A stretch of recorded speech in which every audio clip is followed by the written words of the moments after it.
was your reaction when that went through the uprights? He's an Iceman. He's got ice water in his veins. You're listening to the Big House Bleachers Podcast.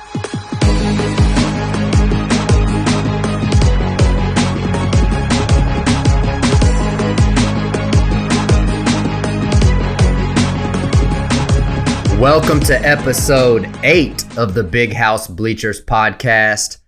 I'm Michael Smeltzer. I'm here with my partner in crime, Matt Hartwell. Matt, 11-0. How you feeling, man? Oh my god, dude! I had to climb down off of a cardiac arrest episode yesterday. I was standing in front of the television screen, pacing, doing all of the up and downs. Associated with the that's comes with whenever we're in a tight game like that at the end. So I'm feeling great to be 11-0, but oh my gosh, still heart pounding from the last series of events. Yeah, I can tell you that I was not a pleasurable or pleasant person to watch this game with. My wife and my daughter were the only people with me, and I feel bad for them because it was just not. The outcome, the W is nice. We're undefeated. That's nice. But Michigan 19, Illinois 17, last second field goal to win it. Illinois is a good team. They were 7-3 coming into the game. And so when you just take all of that into consideration, it's a really good win and a really positive piece of the puzzle for Michigan. But if you saw how we got there, which we did, it was like everything that could possibly go wrong went wrong in this game. The calls, the turnovers, the injuries. And there's really no other way to lead this show off than to talk about Blake Corum going down with a knee injury. So our Heisman hopeful, star player, really the guy that gets 80% of the offense on a game-by-game basis. I mean, that might be a little high, but you know what I mean? It feels like about 80% of our offense comes from Blake Corum every game. And late in the second quarter, Michigan was about to go up 14-3. We were driving with ease, really. I think you would agree with me. We were going to get into the end zone. About to be 14-3, which given the nature of how Michigan plays, it was like, okay, we're in complete control. We'll probably take advantage of this and take off in the second half like we typically do. But then Corum goes down. He clutches his knee. It doesn't look good. It was one of those weird there was some contact, but it looked like the injury happened during kind of a non-contact part. And so that's always sketchy because you don't know what's going on inside that knee. And then he just to add insult to injury, he fumbles the ball, which is something that Corum does not do, right? He fumbles the ball, we turn it over, and then all of a sudden we've got ourselves a game. And we were down late. For the first time in the fourth quarter, we were down. And there was just a lot going on that was stressful. And so I don't know, man. He walked off under his own power. Even came back in the second half for a play or two, which was incredibly encouraging. They clearly decided to shut him down entirely because they didn't put him back in even when we were potentially about to lose the game. And so all Michigan faithful right now are holding their breath, hoping that we can have Corum for the Ohio State game, a healthy Corum, because he was a little banged up last year. And then we're hoping we can get Donovan Edwards and some of these other guys back as well. So what are you thinking, man? Are you thinking we get a healthy we'll start with the running backs. Do you think we get a healthy Edwards and Corum against the Buckeyes? I do, Mike. And I think really a lot of these guys, I believe, kind of reserves everything in the tank for next week. You saw Mike Morris and Schoonmaker down there practicing. Even the sideline reporter from ABC had said at some point, coming back from a commercial break, that Mike Morris specifically referenced next week for Ohio State, and that he was cleared to play for the day, but with that matchup looming, I think if there was even the slightest bit of concern that they might not be able to go, to just sit, leave it out in the tank. But I think those two guys, Schoonmaker and Morris, are definite goes. I would not be surprised in the least. I'm expecting them to suit up just off of my own personal thoughts. Donovan Edwards, I don't know. They always keep him very much a mystery. So who knows? But I think for the most part, we get into Ohio State healthy. And I also think we'll see Corum out there. Like you said, we saw him leading the second half. It was very encouraging to see him get a carry. They said x-rays came back negative. So my thoughts are that, again, they held him out for next week. Also, just considering the circumstances, even if we would have lost the game at Illinois, this is the fucked up thinking that the CFP committee works within, but they probably would have still allowed like a one-loss Michigan or Ohio State in if they would have dropped this game and then beaten the other the following week. That's just my thoughts, but I think an argument could have been made that next week's game was even more important than this week to an extent, injury-wise. Well, I agree with you entirely because theoretically, Ohio State could have dropped that game to Maryland, or we could have dropped this game to Illinois and then beaten Michigan or Ohio State in the game and then won the Big Ten. And you know that one-loss team gets in, right? There's no way that one-loss team doesn't get in. But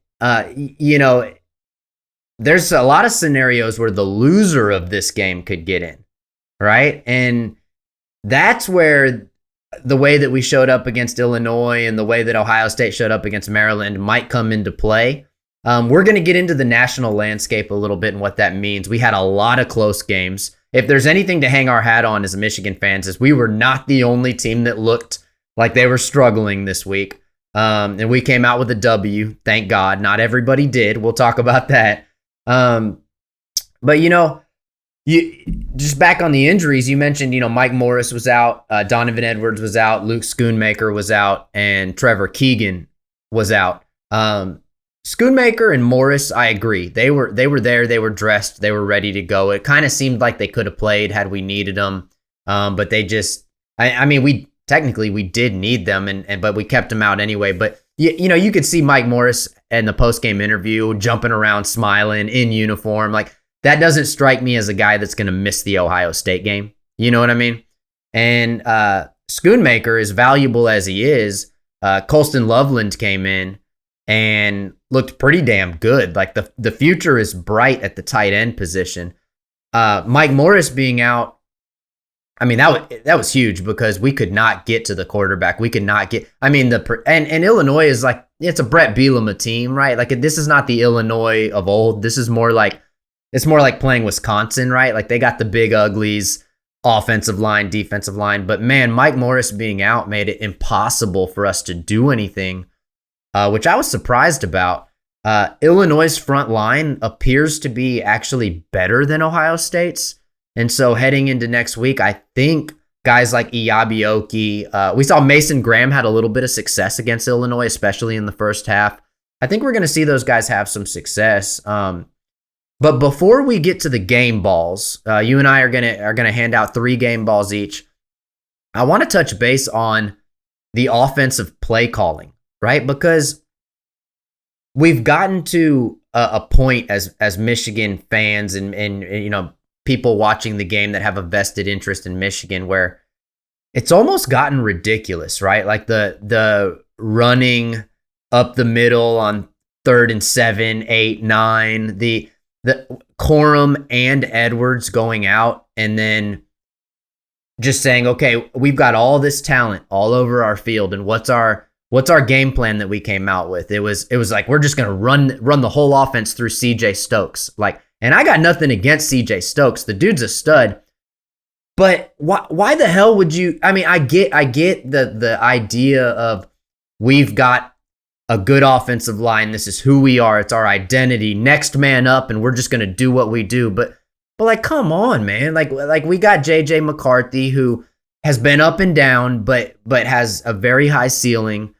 We've got some playmakers on the outside. Like when you're down to Illinois at home on senior day, like don't put all your eggs in the CJ Stokes basket. You know what I mean? And so I'm happy that we're 11-0. I'm not one of these people that thinks I'm just smarter than all the coaches, but I have to just voice my opinion here. It's like it seems a little bit excessive at this point that we just continue to refuse to go away from this power run game, even when the game dictates that we should do something else. I don't know. Am I just being greedy here, or is it, like, do you agree with that assessment?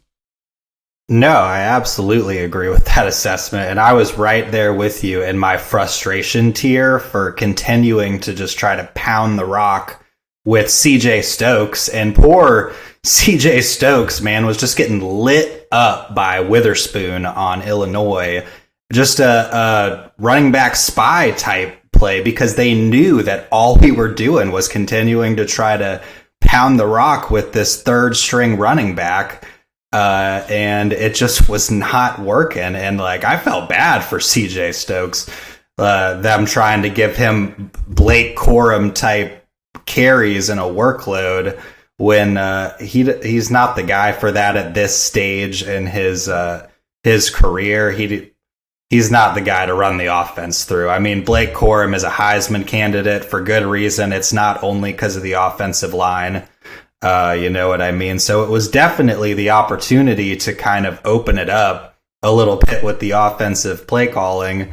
And which, I mean, to their credit, we tried to do a little bit, which we'll get into that as well. I've got a lot to say about that too. But I mean, play calling was definitely a part of it. It's not just on the players. It's not just on anything. It's just on trying different things that we know have worked earlier in the season that we're kind of abandoning for reasons that I haven't figured out yet. But again, I'll get more into that later in the show. Yeah, and they went away from it when it was more predictable to go away from it, right? Like they did try to air it out at times, but it was so obvious that they were about to do that, right? Like I'm thinking Corum gets banged up, come out in the second half, throw it on first, second, and third. Like just throw, like, you know what I mean? Just sling it around. JJ's going to hit one of those three, right? And like, that's all you need. And it was a little disappointing. And, you know, just, I love watching Michigan. I'm as big of a fan as you get. And I support the team and the coaches and the staff and everybody, but man, it is just tediously boring to watch that. You know, when it's Corum and he puts a jump cut in and he goes for 40, it's like, all right, that's our style. Let's do it. But if we're going to start doing that with our third, fourth, and fifth running back, like, I don't think it's going to work, quite frankly. And so, all right, well, let's move on. Let's hand out some game balls because I don't want to complain too much. We're literally undefeated.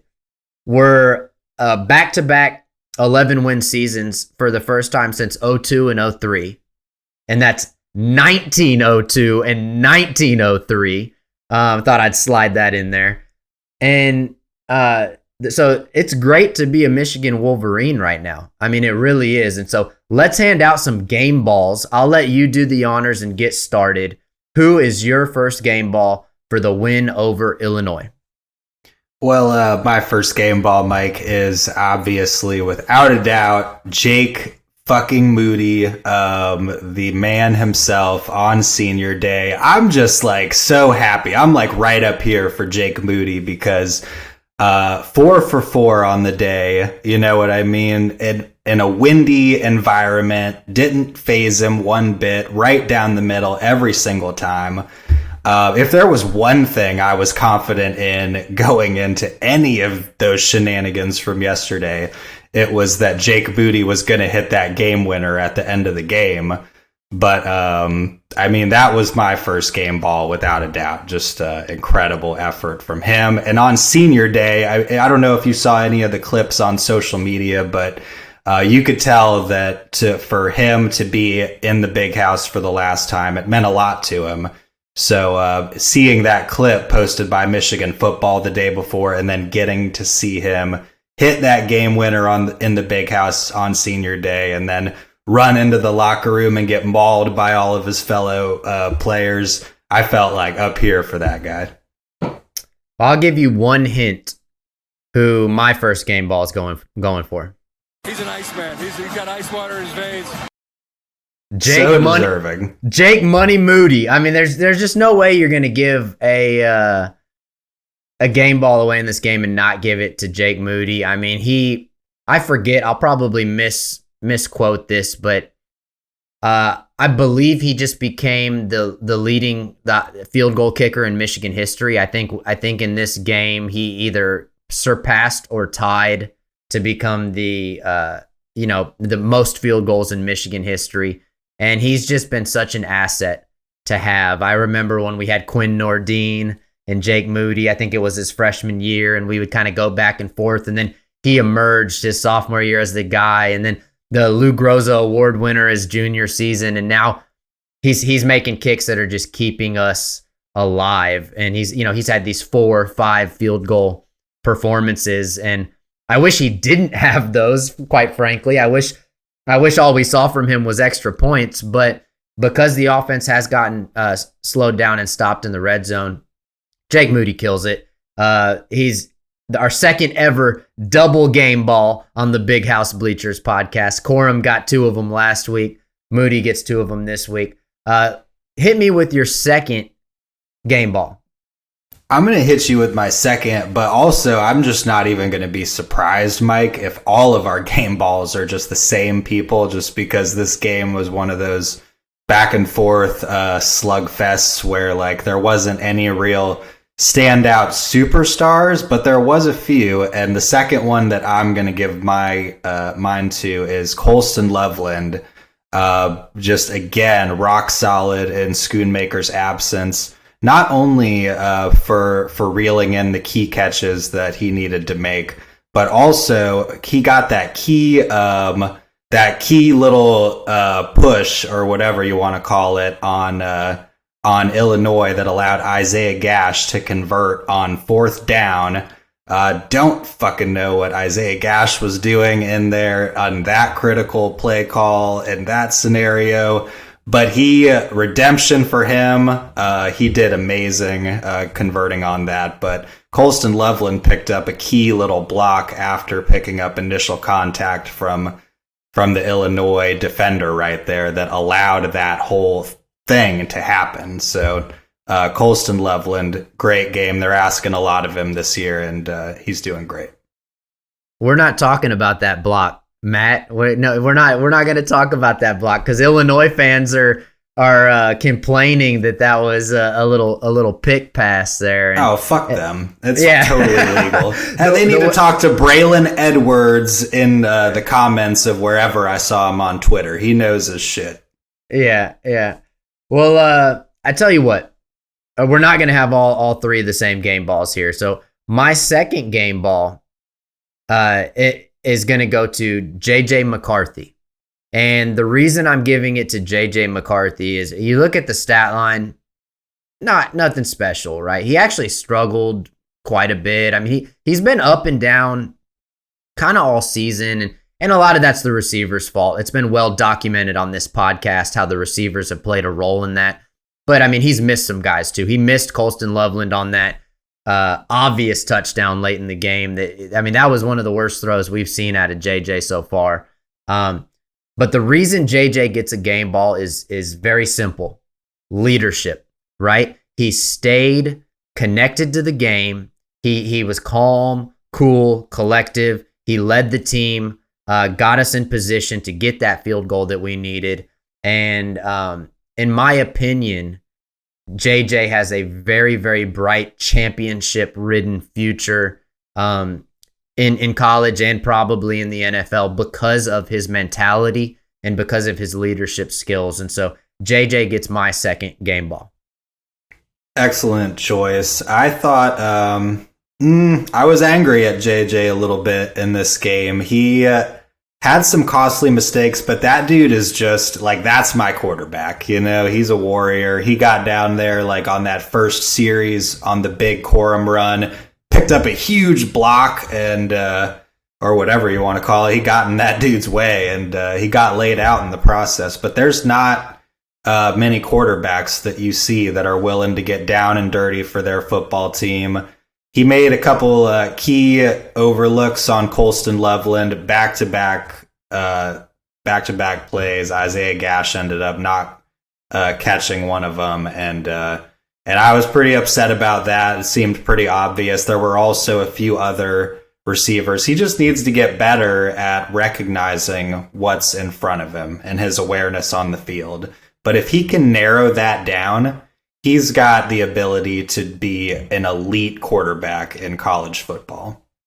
I hear you loud and clear, and I was infuriated with him for a large portion of this game. But I think that's why I think that's why he earned this game ball, is because there's a lot of ways to win. In Illinois, say what you want about how good of a team they actually are. Statistically, they're a top 3 defense. And so you don't, this late in the season, you don't become a top 3 defense if you're not at least a top 10 or 15 defense, right? Like they've earned the credibility of being an elite defense. And so in games like that, you just got to find a way to win as a quarterback. You just got to find a way to win. And so, yeah, he missed Colston Loveland, but he hit Isaiah Gash in the hands on, a similar play that was obviously going to be a touchdown, right? I'm sure we'll talk a little bit about that Andrell Anthony bomb. There's a lot that is not on JJ that right? I will not hear shit about. So, and so that just those couple of plays right there, then you got 275 yards and 2 touchdowns, and that game looks and feels a lot different from the quarterback perspective. And so I'm going to give him a break. And because he led the offense and we got the win. So yeah, my second one goes to JJ McCarthy. Who is your third game ball? Third game ball is going to go to Blake Corum. Got to give it to him again. Just a warrior. Boring pick, obviously, but cut the fight in that guy to run out of the tunnel.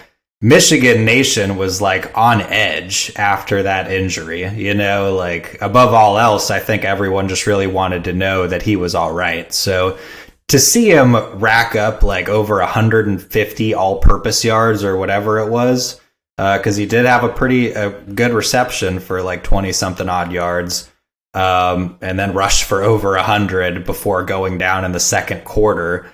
So just all of it, and then coaching the guys up on the sideline, like the guy is a Michigan Wolverine through and through. I can't not give it to him in this game because he, even in only playing one half, just amounted to so much for the team. Well, he kept his Heisman hopes alive, right? He over 100 and a touchdown. Like he's done that in every Big Ten game, and he did that in a half. Right, like this actually could have become one of his Heisman statement performances, right? And typically you can't just double a half and say that's what it would have been, but theoretically that could have been 200 yards and 2 touchdowns, right? Like and then given what happened to the other Heisman candidates around the country this week, I think he would have been the clear favorite at that point. So, great pick. My third game ball and this is going to be a little bit of an unexpected one, but again, I'm going with, because there weren't so many great statistical performances, I'm going with kind of like some qualitative measures here. I'm going to give my third game ball to Isaiah Gash, because this dude is technically fourth string running back, and he came in and he dropped a ball that was so crucial that would have given us what we needed to ice this game. And it was, I was in full meltdown mode. I'm glad there was nobody recording me watching the game, because I don't even want to know the words that were coming out of my mouth at that point. And he came back and was in the game when we desperately needed that 4th down conversion. And he picked it up, right? If he doesn't pick up that 4th down, Michigan loses the game, period. Our entire undefeated season hinged on Isaiah Gash coming back and catching a pass that was not dissimilar from the pass that he dropped, right? It was like different side of the field, a little bit of a different formation, but it was still, kind of one of those screen type style passes. And he caught it, he brought it in, he got the first down, and he kept our undefeated season alive. And so for that reason, Isaiah Gash, congratulations. I did not expect you would be the one getting a game ball, but I'll give you my third game ball for this game. And he got out of bounds, which was amazing. Michigan just managed that last series so beautifully. And, Coach Harbaugh had a plan. It always seems like he's got a vision for how these games are going to pan out the last couple of years. It obviously didn't pan out that way in some of the big games and in some of his middle years here at Michigan. But these last couple of years, he's just got a vision for how this game is going to go. And he does, in instances such as this, what it takes to win the game. And he knew Isaiah Gash was the guy for that. And that's an excellent pick. I was one of those guys that was screaming at the TV also, hating on Isaiah Gash. But I was like, Gash, yes! After he recorded that first down and saved our asses. So incredible pick, buddy. Well, and you know what's interesting, Matt? Out of the 6 game balls that we handed out, not a single one of them went to the defense. And you can say without a doubt, the defense had a better game than the offense, right? And so I want to give props to the defense because they played great. And I want to give a little shout out to DJ Turner. He made a tackle on a Illinois 4th down attempt that was not an easy tackle to make, and really redeemed. He's taken a lot of criticism from us on this podcast, rightfully so. Right? He's had some struggles this year. He came up big. This could be a very different game if he doesn't make that tackle. And there were a lot of plays like that in this game that the entire game could have been different had one or two things unfolded differently. So props to the defense. They had another really strong game. Let's move on to what's the deal. This is the segment that gives us an opportunity to ask, what's the deal? I've got one national and one Michigan related what's the deal this week. I'll go ahead and lead off with mine. So, this is something that's been around for years, but it's starting to get to the point where I just got to ask, what's the deal? So the SEC scheduling November FCS opponents. Like, what is the deal with that? I don't care what anybody says. I know as a Michigan fan, a lot of people are going to say, oh, well, you guys, have this terrible non-conference schedule. And, well, let me just say, UConn is bowl eligible. So, that game has turned around a lot. They're at least they're FBS teams, right? Like, they're in our division. And, as a Michigan fan, like, this is literally the first year in 20 years we haven't had like a really powerful non-conference schedule. The SEC does this every single year, late in November, when you see teams going up against conference opponents like, even like Maryland and Illinois, like these are teams that are starting to figure it out in conference play, right? They become a little more difficult to knock off late in the season. They're really tough games to win. And the SEC basically has a bye week. LSU played UAB.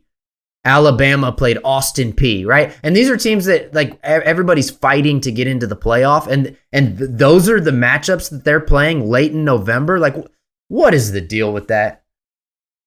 I could honestly not really explain that to you, buddy. And especially in a league where you're given credibility based on what you do at the end of the season. You know what I mean? So for them to just have these blank check marks that just kind of fill space, you know what I mean, in place of where normally like a Big Ten team would be fighting like against like their rival at this point in the season, or like the thick of a non-conference schedule. It's just kind of a joke to me, you know what I mean? Especially with the heavy SEC bias of the eye test, or however you want to word it. You know what I mean? You look at LSU, who they're legitimately trying to rank as a playoff contender right now. You know, they are threatening.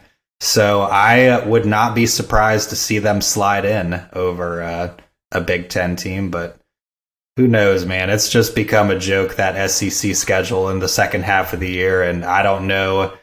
Hopefully it's something that works itself out in the new playoff format as more teams are included in this, but who knows? If you're going to play those games, just play them earlier in the year. I think November is really reserved for hard-fought conference battles because everybody's trying to figure out who's legit and who's not, and they're the only conference that does that. They're the only Power 5 conference that does that, and it's like we've just gotten so used to it. It's like, oh, you know, like so-and-so is playing UMass this week, and it's like, what do you mean they're playing UMass? Everybody has like tough conference matchups at this point. So anyway, there's my rant on that. I'll rant every year until they change that. What you got for me? I got one, and it is, what is the deal with the Michigan student section? I mean, disgraceful. Disgraceful, students. I can't believe it. I tweeted something like, start selling the tickets to the fans or the upper deck or something. You know what I mean? Maybe if you even just do it for one game, like they'll wake the hell up and like start showing to the games. But that game was like, it got emptier as the game went on. You know what I mean? And I saw some students try to like stand up for it on the internet. Like, well, first of all, it's the week before Thanksgiving and it's cold. I'm like, bullshit, dude. You got to like support this team. You got to be out there causing havoc and false starts and yelling at people. Like, this is not acceptable for Michigan fans. What's the deal? Yeah, so I've defended this in the past. Big Game Boomer always likes to give Michigan a hard time about their student section. That's kind of his thing. And I've always defended it because mathematically speaking, Michigan's stadium is so large that their student section is way bigger than any other student section. And so there have been games where you see that top little sliver is empty because they all kind of push forward. And what I've always said in the past was, yeah, but the students that are in that section, that's more students than any other school. And any like if you put that in somebody else's stadium, it like fills up half the stadium, right? And so normally I kind of push back on that because I'm like, it's a little bit of an illusion. There's actually more Michigan students there than any other school has. But this game was a little different. I agree. That student section was half empty. It was half empty. You got to sell those tickets to other fans because the Big House sells out every single year, every single game. We're responsible for the highest attendance of any school, like 45 out of the last 47 years. And one of those was the COVID year, but we didn't even have people in the stands. So for all practical purposes, Michigan has indefinitely been the highest attended place. The Big House has been the highest attended place, but yeah, man, I agree with you. What is the deal? Like, either sell more of those tickets to the public and figure out how many students are actually going to show up, or what would be even better is let's just students, fill it up. All right, I'm going to move on to my Michigan related what's the deal, and I will preface this by saying I love this guy. I love him, but he's not going to avoid my criticism for the sake of the fact that I love him. Andrell Anthony. What is the deal, man? Like, what is the deal? You are incredibly talented, a bright young receiver. And, I got to bring this up too. You're wearing the number 1 at the University of Michigan. You got to make some plays. Right? That number has forever been reserved for not just a good wide receiver, but a great wide receiver. We're talking about David Terrell, Derek Alexander, Anthony Carter, Braylon Edwards, like the guys that wore that number. It's a special number at Michigan. And if you're going to wear that number, you got to show up like you did at Michigan State last year. That play where J.J. McCarthy thought he had a free play, which I still think was a free play. The Illinois guy jumped off sides. Every like when I saw it, I said free play right away, like before the play even got started. JJ aired it out, hit Andrell like in the hands, and props to Andrell. He went up and he kind of looked like Braylon the way he went up and got his hands on the ball, and then he just whiffed, right? And I would give him a pass on that had he been making plays up until that point. But he's been really struggling all year when he's had few opportunities, but he's been struggling all year. And that was his moment, right? That would have blown this game wide open, and he dropped the ball. Andrell, what is the deal, my man? Well, Mike, you and I do share the same what's the deal this week. And if anyone remembers from when we first started this show, I have never really been in large part one of those justice for Andrell guys. You know what I mean? I'm very happy for him. He's a great receiver on this team, a great young receiver on this team. And I think that he has the capabilities to do amazing things. You saw what he did last year against Michigan State. That said, he's been getting a lot of pull, on this team and a lot of snaps. And he hasn't really delivered in a big way when the ball is thrown his way. And I know like there's been overthrows and like some of them haven't been ideal, but star receivers find a way to make those plays and bring that stuff in when the ball is thrown their way. And for somebody that's gotten a lot of snaps, I just think that we're kind of forcing this thing a little bit when, we emptied a clip of stuff with like Roman Wilson earlier this year against like Hawaii, and you got Cornelius Johnson, who's like a proven deep threat. You know what I mean? So I'm just, what's the deal? You know what I mean? Like we've got some things that work.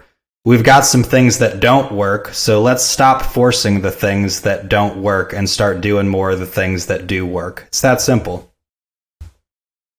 Agreed, my man. Agreed. And I'll be in the front row cheering as loud as I can for every single positive thing that Andrell does. I'm an Andrell fan, but at some point, you got to make some plays. Well, let's move on to pump the brakes. Pump the brakes gives us an opportunity to share a hot take with one another, and if I agree with your take, I'm gonna say let's just keep driving. But if I disagree, I get to say pump the brakes. I was a little late with my trigger finger on that audio effect. Sorry about that; it slipped. And then of course, pump the brakes means not so fast, my friend, in a Lee Corso fashion, right? So I'll let you lead off with this week's pump the brakes. That's right, Mike. And my first pump the brakes of this week is going to regard one Mason Graham. And I just watching this kid, you know what I mean? He is just so talented and so incredible.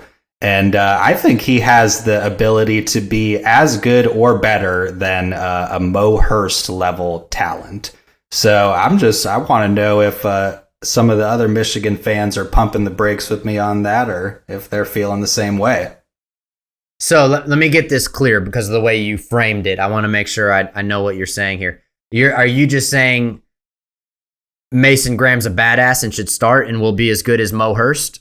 I'm saying Mason Graham will be as good or better than Mo Hurst by the time his Michigan career has come to an end here. Keep driving. Mason, the sky is the limit for Mason Graham. Honestly, the sky is the limit. He could be, and this is probably too bold of a statement, but I'm getting carried away, so I'm going to say it. He could be the best at that position that we've seen, right? Like he really could be the best. Now, granted, there's been some fantastic defensive linemen at Michigan, so we're going to let Mason Graham earn it before we give him that honors, but that's a keep driving for me. All right, heading to the national stage for my first pump the brakes. I believe that a 2-loss team is going to make the playoffs this year for the very first time. I don't have a specific theory on exactly how that's going to happen, but after watching the games this week, when I saw the top 4 teams all struggle, we saw Tennessee go down, which we'll talk about shortly. We saw USC struggling, and then you've got some one-loss teams like Clemson that they're, we saw North Carolina go down. That was a one-loss team that went down, and Clemson, hasn't looked great. And so I don't know how it's going to pan out, but I believe this will be the year a 2-loss team makes the playoff. I am honestly going to keep driving with you on that, Mike. And honestly, you and I are of the same mindset because I'm believing the same thing. And I don't know if it aligns exactly with your pump the brakes statement, but I'm going to just further elaborate and say that I don't believe, I don't believe that the loser of Michigan versus Ohio State.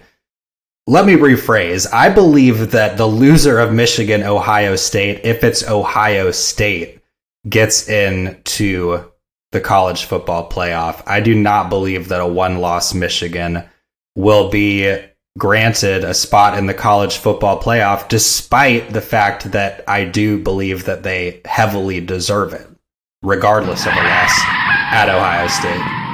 I just wanted to hit you with the pump the brakes so I could hear the car screech sound effect.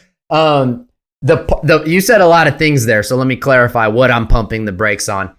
I actually think Michigan could lose this game and get in.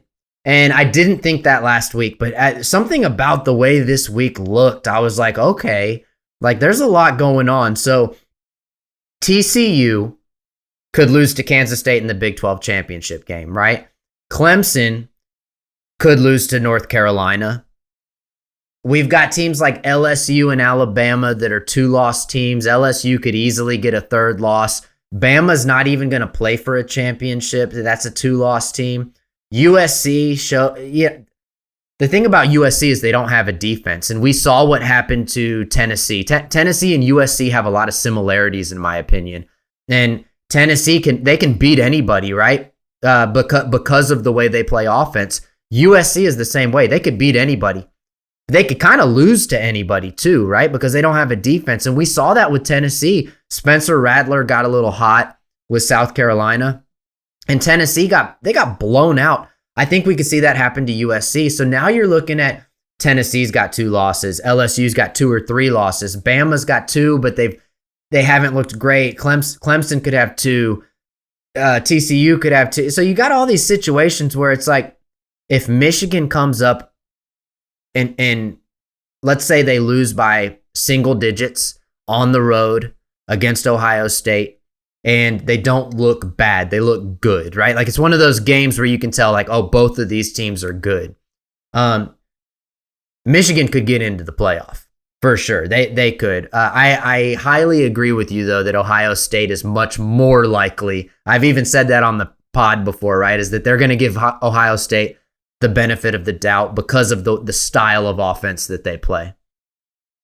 Yes, and I think this Michigan team is so deserving to be in the playoff, no matter what happens next week in that rivalry matchup. But I just believe the committee, they're just clamoring to rank these teams like LSU and even USC, who, if they are to win out in the Pac-12 and maintain their credibility as a one-loss team that wins a conference championship, I don't see a scenario where Michigan gets in over them having won a conference championship, So I just think that there's a lot of players that are going to have an opportunity in conference championship play that Michigan won't have, regardless of how everyone's feeling right now. So I just hope above all else, we're able to put that shit to bed next week.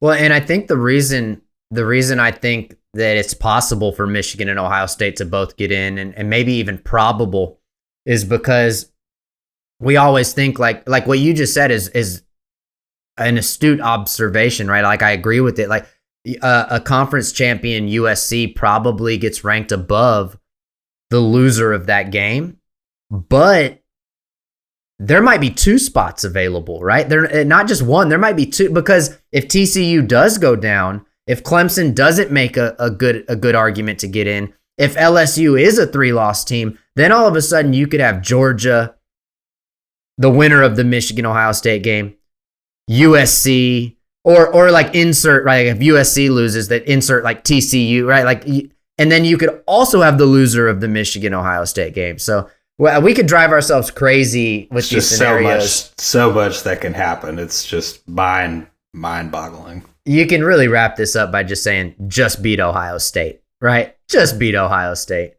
All right. And so wait, that was your second one, right? You kind of jumped off on mine there. Mine was this really the same, identical to yours, only I added the additional twist that the loser of that game will not get into the playoff. Just my beliefs and my own personal trauma with the college football playoff committee.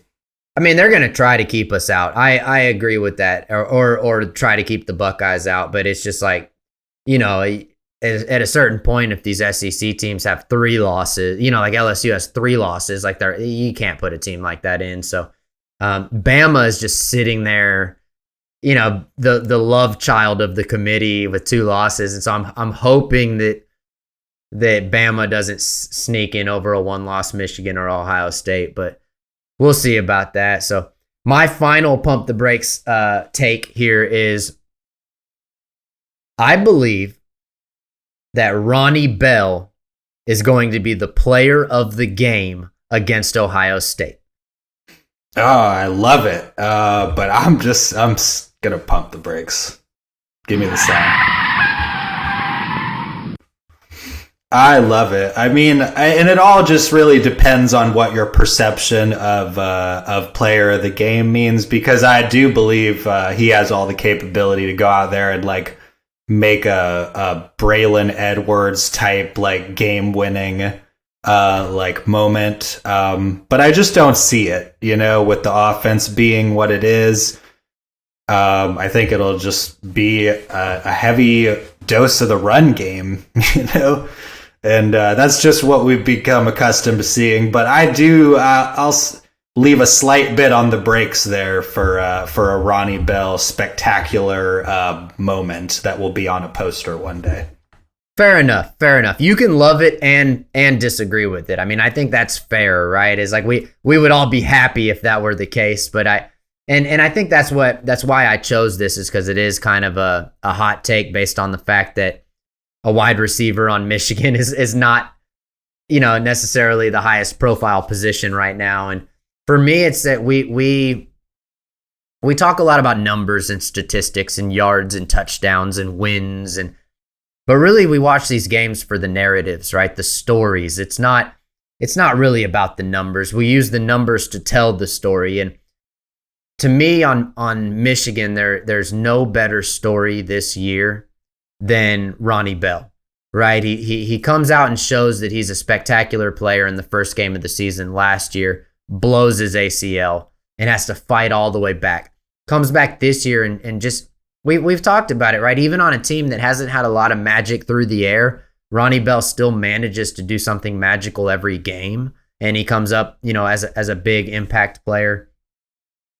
I just believe that the greatest ending to the Ronnie Bell story would be to give him an Ohio State magical moment, and so I'm hanging on to that idea that we're going to carry him off into the sunset after beating Ohio State.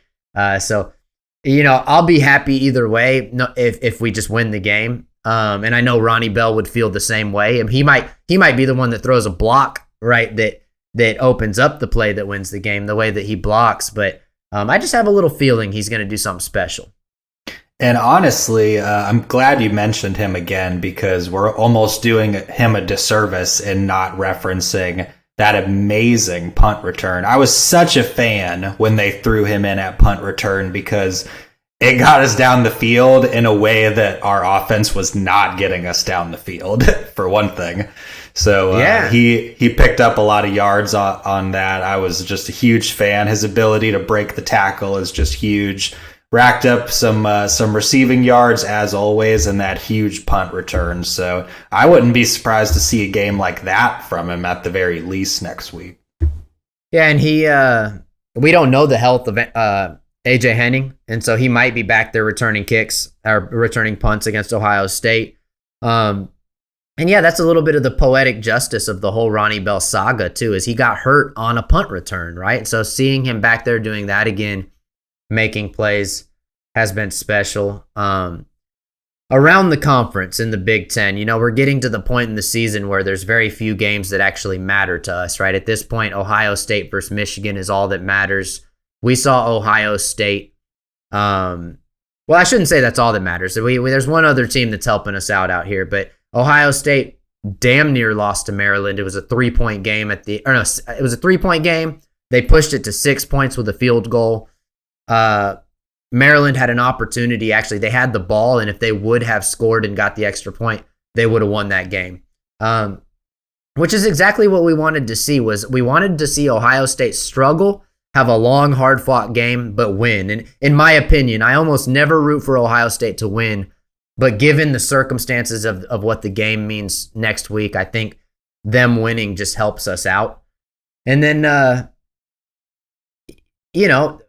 the other team that's helping us out that I referenced is Penn State won 55-10 against Rutgers, and Penn State continues to be our biggest win up to this point, and they've been dominating everybody except for Michigan and Ohio State. And so we really want to see them with a ranking of like 8 or 9, or we want to see a single digit ranking next to Penn State's name, because that could be key to getting into the college football playoff if we stumble and lose a close game to Ohio State. And so Penn State's helping us out. Anything else around the Big Ten that stuck out to you?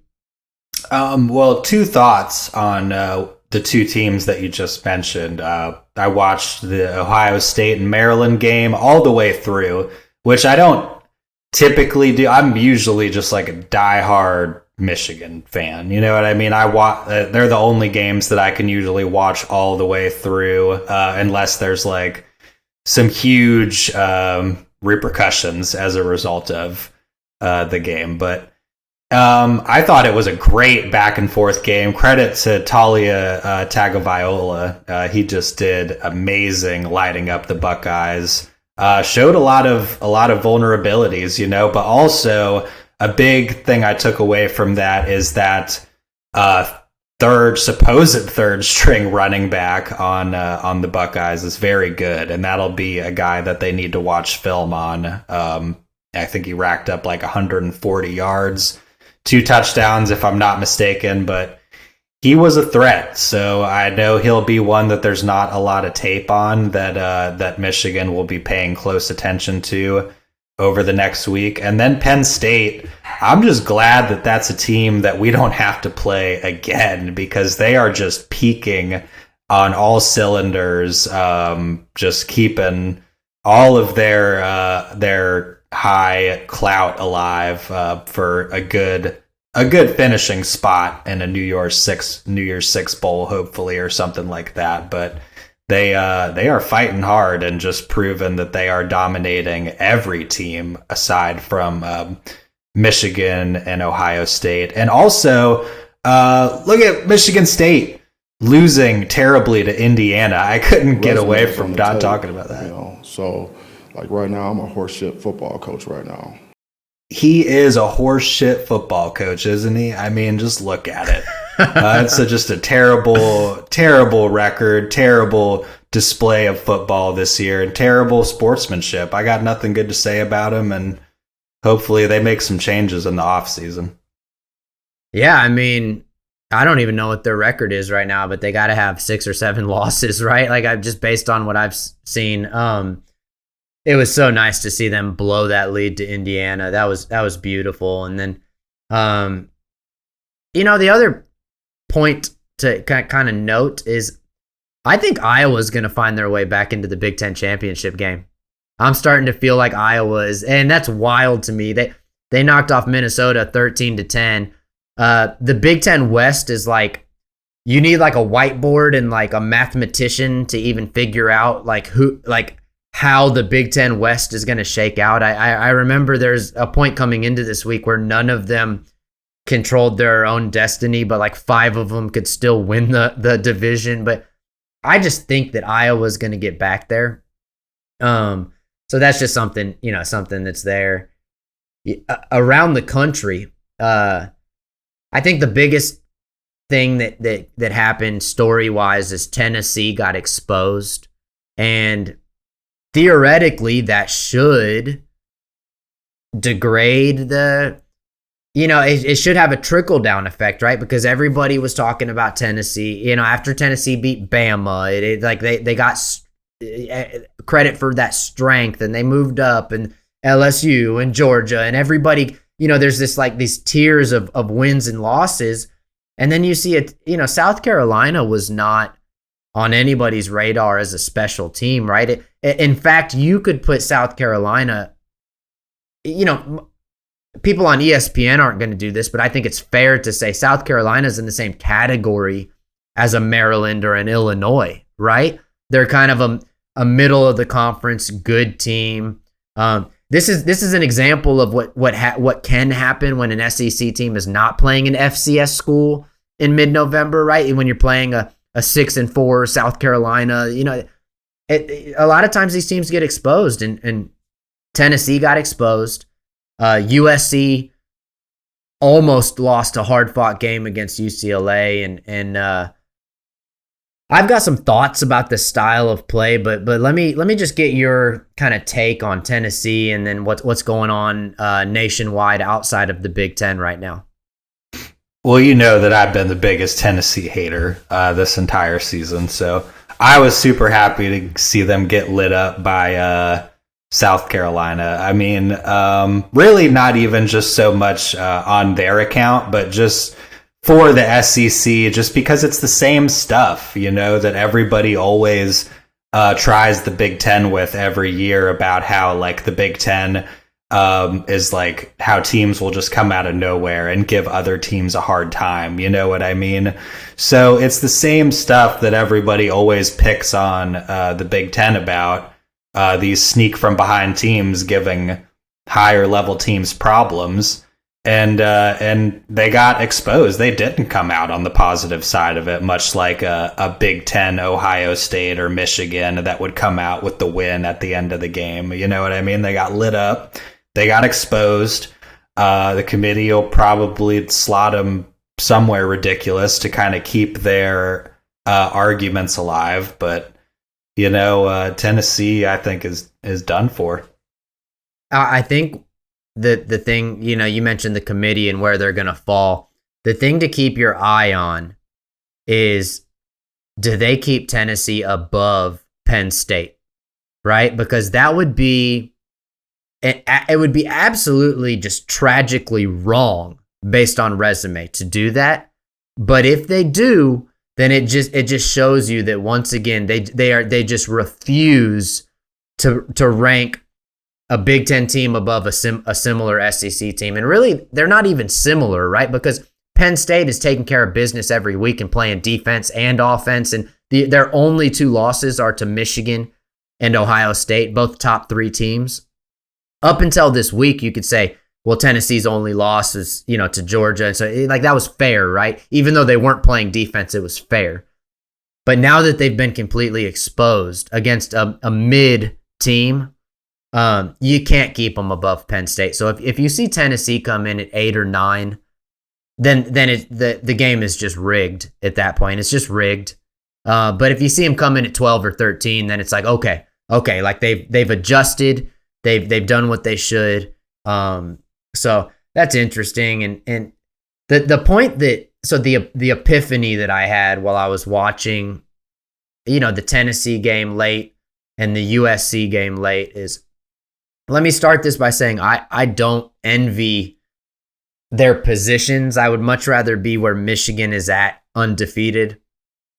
But my God, man, watching those passing games and those receivers going up and making plays and the quarterback slinging it, watching USC versus UCLA, and they're just slinging it all over the field. And I'm thinking, like, Michigan is a top program. Why can't we have that? It's wild. And I get that our identity is different, and we're gonna land and recruit the best offensive linemen, the best defensive linemen. We're gonna win in the trenches, which is why typically we're gonna have a better record than some of these teams that don't focus on defense as much. But in order for Michigan to really take the next step and to be a perennial powerhouse, we've got to be able to throw the rock around and get, I just regularly watch these teams get 300, 400, 500 yards passing. And I'm like, man, Michigan doesn't even get half that, And so it's interesting. I don't know how to recruit wide receivers, big, tall, athletic wide receivers to Michigan. Because at this point, how do you even get a receiver to commit, a 5-star receiver? How do you get a guy like that to commit? And so I don't know, Matt, do you think that there's a way out of this? We've kind of pigeonholed ourselves into this identity. Do you think there's a way out? I think it just kind of comes back. I mean, my opinion is just more of what I was saying. I think that they've been forcing too many plays with too many players that just aren't working right now. And that's not a testament to how good or bad anybody is. You know what I mean? But like I said, there was plenty of stuff that we were doing with Roman Wilson that was very creative earlier in the season that I would love to see more of. Cornelius Johnson has always been a deep threat. You know what I mean? So, and that's just kind of disappeared. Where has he been? How many snaps is he getting? Because he's a reliable guy that, I know that can catch the football if you just throw it to him deep.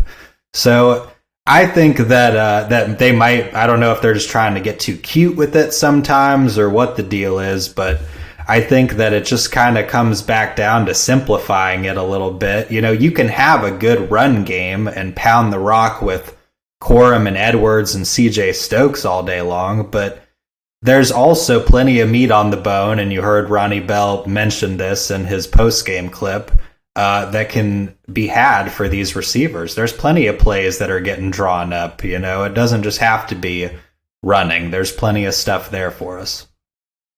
I think what our saving grace could ultimately end up being is J.J. McCarthy and Jaden Davis, right? Because the one thing that can get 5-star receivers or 4-star, I hate to always use the term 5-star because we know that sometimes the stars don't matter, but to get the premier wide receivers to commit to the University of Michigan, you got to have premier quarterbacks, right? And Jaden Davis hasn't committed yet or anything like that, but it appears as though we might be the leader for him. And J.J. McCarthy may have 2 more years, maybe 1 more year, depending on how he plays next year. So that could be our saving grace to because I think we would all agree it would be fun to see a 150-yard wide receiver and a 350-yard quarterback, right? I love a run game and a solid defense and all of that, but man, it would be fun to be able to utilize that when the game dictates that that's the right way to go. All right, man. So, North Carolina fell. Clemson looked pretty dominant. Bama and LSU beat up some cupcakes. All top 4 teams, Georgia, Ohio State, Michigan, TCU, escaped with less impressive victories than we're used to. And it all kind of sets up for next week, November 26th, 2022, the day on the calendar we've all had circled, an undefeated Michigan versus an undefeated Ohio State. Everything on the line. How you feeling about next week? I'm feeling good. I'm not taking anything away from this last game. I think it's a week where everybody struggles, or at least everybody struggles that plays at least a mediocre opponent. It's a hard week for them. You're looking ahead to way more important games on the horizon over the next few weeks. It's impossible to do. So I don't take much away from it. On top of that, Illinois was just a slugfest, an identical mirror image team of Michigan, only perhaps with a little bit less talent on each side of the ball, but almost identical. So I'm not surprised that we struggled with them. I think it will be back to business next week with a lot of familiar faces that are returning from injury. And I've been paying attention to the Buckeyes the last couple weeks, and they look very much beatable. I know it's stuff that Jim Harbaugh has been paying attention to. I'm a little caught off guard by the running back. His name escapes me, but he had a big game yesterday against Maryland. But he concerns me a little bit because before I felt confident in the matchup with the running game with Travion Henderson, but we'll see what kind of struggles he brings. But overall, Mike, I'm feeling good about this game with Ohio State. I think it's going to be very close, very down to the wire, but I think we're going to come out on top. Yeah, I mean, I think we're going to come out on top every single year. And given the history of this rivalry recently, I've been disappointed more times than I've been pleased with the outcome. But we are the defending Big Ten champs. We did beat them last year. We are undefeated. And, Michigan's going to come out on top because we are the good guys. We deserve to win. That's all there is to it. And I'm not going to give you a score prediction. I'm never going to really do a score prediction for Ohio State because that's what we do for Indiana and Illinois and Maryland. We have to guess the score and talk about all these other little wrinkles, but it doesn't matter what the score is. It doesn't matter how many yards this guy has or that guy has. All that matters in this game is that we just beat Ohio State. That's all that matters. This is what it's all about. It's the greatest rivalry in all of sports, and this year will be one of the greatest matchups we've ever seen. I'm incredibly excited. We've run out of time, so I don't think we're really going to get to basketball for this episode. We can start to talk a little bit about basketball. We had Frankie Collins kind of got the last word on us. We dropped a game. We're 3-1. We'll recover. We've got a game later today that we'll talk about. So we'll get into basketball next week.